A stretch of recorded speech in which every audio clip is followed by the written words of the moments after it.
You ever walk into your own house and find a stranger in your kitchen, flipping pancakes like they own the place? I mean, imagine your name on the deed, your truck in the drive, plans in your head for every creaky board and dusty corner, and there's a woman in an apron, spatula in hand, talking to you like you're the trespasser. That was my Tuesday. I'm standing there, doorway wide open, sun not even up good, and she just snaps, "Get out now, or I swear I'll call the sheriff for trespassing."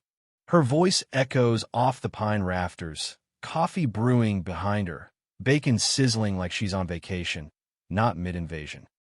Kids are upstairs, laughing, family photos cover the walls I came here to gut, bikes out front, herbs growing in buckets where my workbench should be.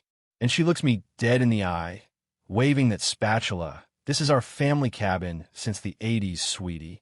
You're the one who doesn't belong." That's how it started. My blood's boiling, hands shaking around the paperwork I'd brought to show her. Legal title, notarized deed, all of it. But she just smirks. "Good luck proving that up here, honey." It's surreal. 1 minute, you're dreaming about tearing out mouse nests and fixing leaks. The next, you're a stranger in your own damn home, facing off with a family that's turned your fixer-upper into their personal squatter kingdom. And I gotta ask, what would you do? Call the cops? Throw down right there? Or would you stand in the doorway, feeling like you've stumbled into the world's worst hidden camera prank? Drop your state below. Who's got owner protections in 2026? Florida, Texas, California. Do you even have a shot? Let me wind it back. Name's Jake Morrison, 34, Phoenix-born, electrician by trade. 3 years back, after my divorce went sideways, ex got the house, the dog, half my sanity. I was sitting on 50 grand and a bad habit of running from my problems. I found this mountain A-frame online, 1970s bones, 2.5 acres, estate sale, the kind of nobody's been here in years vibe that smells like opportunity to a guy with power tools and a taste for solitude. The photo showed cobwebs you could knit a sweater from, mouse droppings on the counters, and that beautiful, aching silence of a place just waiting to be brought back to life. The estate attorney was a paper-weary old man, seemed legit. I signed, paid, got my keys, and drove away with the sweet scent of pine sap and possibility. 3 months later, I come up with a truck full of tools, ready to start gutting the place, and walk into what I'll forever call the Kelsworth family invasion. Brenda, the ringleader, 52, flannel shirt, suburban mom, energy cranked to 11. Used to be an HOA president till some financial irregularities got her gently booted. Picture a woman who could sour milk just by looking at it. The sort who picks fights with managers for fun and thinks a cabin in the woods makes her authentic. Her husband, Dale, 48, looks like he's cosplaying mountain man, beard, duct tape truck, haunted eyes from 3 DUIs and a lifetime of blame. Their kid, Trevor, 17, got that dead-eyed stare you see in mugshots, kicked out of school for anger issues, and then some extras, mystery kids running wild upstairs.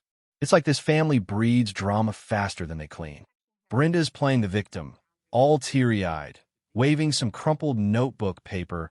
"My precious Uncle Harold promised us this cabin in '95. We're just caretakers of family legacy." Like that makes it hers. Here's your knowledge nugget. Adverse possession requires 15 continuous years, in the open, against the owner's interest. These people moved in 8 months ago, after the actual owner died.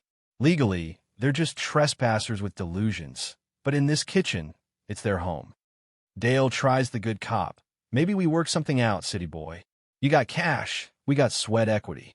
Mountain partnership." I tell him I need them gone today. Brenda smiles like a snowstorm. Mountain justice works different up here. You can't just wave government papers and expect folks to scatter. By papers, she means my deed. So, I retreat to my truck, teeth grinding. But these folks, masters of the long game, had already set the chessboard.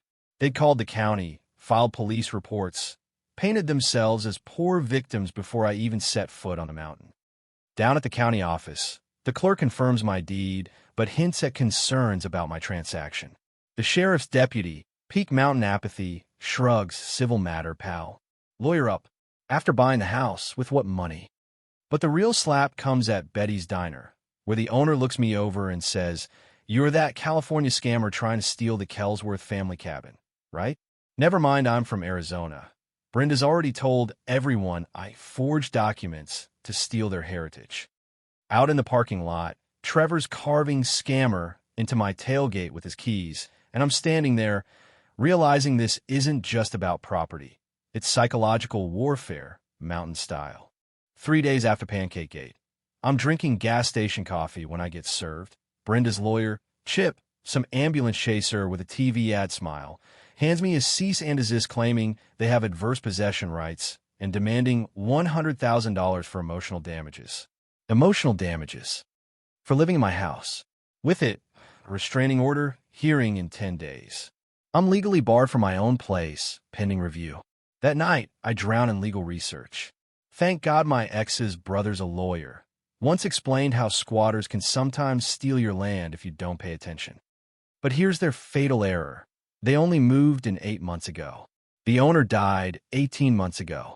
Place sat empty for 10 months. Clock resets when probate closes, not when someone dies. They just filed a lawsuit admitting to criminal trespass. Next day, I hire Maria Santos, a legal pit bull, sharp as wire cutters, recommended by every tradesman in 3 counties. Her office smells like leather and confidence. She flips through their evidence and finds public records. Kelsworth's never paid property tax. I already have a tax bill in my name. Even better, Uncle Harold wasn't Brenda's uncle. He was the original owner's distant cousin. Sold the place in 1987, 8 years before their promise letter. Maria grins. This keeps getting better. She warns me. Desperate people do desperate things. I park down the road, hike through woods, start watching. That's when I learn. They don't even live there. Every day, Dale's truck rolls in at 8. Whole crew piles out. They play house all day, then pack up and head back to a rental in town, 3 months behind on payments. They're not squatters. They're commuters to a crime scene. Armed with this, Maria and I get to work, photos, videos, documenting every fake residency move. But the Kelsworths go nuclear. They hammer private property, Kelsworth family land, signs all over my acreage. Dale starts his improvements, tearing out my stone fireplace for a Home Depot eyesore. Brenda's charging hunters $20 for parking, and her next-door post advertising authentic mountain parking access gets 43 responses before I can even screenshot it. Their best weapon is social media. Brenda plasters my license plate in every Facebook group. Wanted, scammer trying to steal our family land. Within hours, my phone's blowing up with calls from strangers wanting to debate my fraud. Next morning, my truck's windshield is in shards. Mountain justice, population me versus everyone. Brenda throws a community barbecue on my deck. Beer, barbecue, her spinning lies to neighbors, outside developers, fake documents, corporate greed. She paints me as an evil property flipper, planning to bulldoze paradise for luxury items. But here's where I get clever, documenting every single thing. Every lie, every improvement, every handshake where Dale's taking cash for wood cut from my oaks. I track his firewood side hustle, 3 stops, 3 cash deals, all from trees I plan to build a deck around. He's stolen $3,000 in timber alone. Then Betty mentions the Kelsworths claimed insurance money for storm repairs. I dig, find public records, fraudulent insurance claim, $8,500 for storm damage they faked using phony lease agreements. Not just thieves, full-on criminal entrepreneurs. I bring all this to Maria. She nearly chokes on her coffee. Jake, this isn't a civil dispute. This is organized fraud. Meanwhile, their harassment escalates. Trevor spray paints scammer across my truck. Brenda files police reports saying I threatened her at the store, forgetting the security cam proves I was 4 hours away. They're collecting felonies like trading cards. Then Thanksgiving weekend rolls in, and so does Brenda's extended family.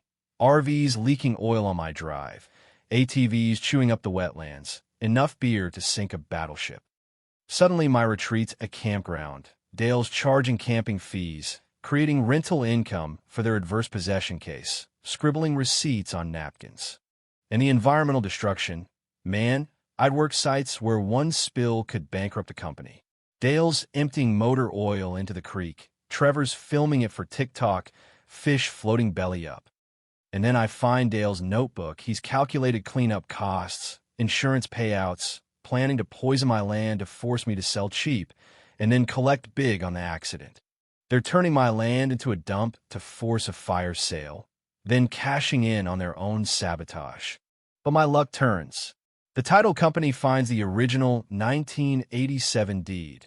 Harold waived all family claims, clear as day. Insurance investigators catch Brenda forging rental agreements with a dead man. Maria finds out Dale's a convicted fraudster on probation from Nevada. Frank at the hardware store tips me off. They try to open a credit account with my address, running benefits fraud for food stamps and medical. I'm not just fighting for a house. I'm fighting a full-blown criminal enterprise. Now I'm working with the feds, EPA, FBI, insurance investigators, documenting environmental crimes, mail fraud, tax evasion. I embed GPS trackers in my survey stakes, install more cameras than a Vegas casino, coordinate with neighbors, document every bribe, every bad check. Betty at the diner becomes my fraud archivist. Mrs. Patterson organizes a neighbor watch. Frank documents every scam. Community turns from bystanders to allies. Anger turns to action. Environmental law kicks in. When water contamination threatens a town supply, the feds show up. The Clean Water Act means mandatory charges, asset forfeiture, no plea bargains. The Kelworth stupidity triggers every agency's attention. EPA, FBI, state police, everyone want a piece. And then the twist. Trevor's girlfriend, Madison, calls me, tells me they're planning to torch the cabin for insurance money, then vanish to Oregon. She hands over photos, texts, their entire arson timeline. The final nail. Thanksgiving morning, we roll in. Me, feds, local law, news crews. The Kelwer clan's throwing one last barbecue. Dale chainsawing oaks, Brenda prepping for her victim close-up. But Environmental Officer Thompson declares it a federal crime scene, lays out evidence, creek contamination, forged deeds, fraudulent insurance claims, arson prep. News cameras catch every moment. Madison brings out Trevor's texts. Frank and Betty deliver community evidence. Maria delivers the legal kill shot with the 1987 deed. Federal agents sweep in, cuff Dale and Brenda. Citation for the family. Child Services steps in for the minors. Brenda's Oscar-worthy meltdown, blaming conspiracies, Dale ranting about California liberals. The community cheers, justice finally served. 6 months later, my mountain retreats a symbol of restoration. $150,000 in restitution funds environmental recovery. My A-frames the trailhead for a new nature walk. Brenda does 3 years federal time. 5 years probation. No more internet scams. Dale gets 5 for arson conspiracy. Trevor joins the military as part of his plea. The rest are banned, paying back every penny. But here's what stays with me. It was never just about a house. The Kelsworths tried to take what wasn't theirs because they thought no one would fight or that I wouldn't know the rules. I didn't get angry. I documented, built my case, let them hand me the evidence day by day.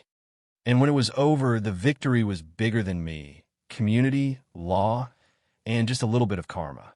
The ones who try to steal your peace, sometimes they end up giving you more than they ever took away. So tell me, where do you draw the line between standing up for yourself and becoming the bad guy? Where's the border between justice and revenge? Between protecting what's yours and taking it too far? Drop your story in the comments. Ever tangled with squatters, frauds, or neighbors who push too far? Let's hear it, because sometimes just knowing you're not alone in the fight, that's enough to keep going. And stick around, I've got plenty more stories where this one came from.